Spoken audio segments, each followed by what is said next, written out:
Natural language processing or NLP is a branch of artificial intelligence that focuses on enabling computers to understand, interpret, and generate human language. We have a lot of applications in NLP nowadays, such as the famous ChatGPT, Google Gemini, and other AI tools which interact with us like humans. They answer our questions, solve our doubts, helps in translation, summarization, grammar correction, and a lot more. But have you ever wondered how it is achieved?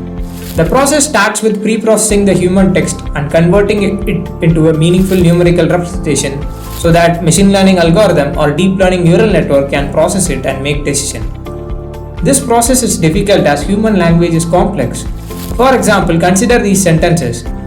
These sentences might look simple for us, but for computers it is a bit difficult task.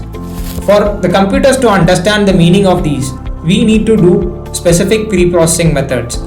Once the pre-processing is done, we can train the model for a specific activity, and nowadays we even have a lot of open source models available for us to take and train on our specific task.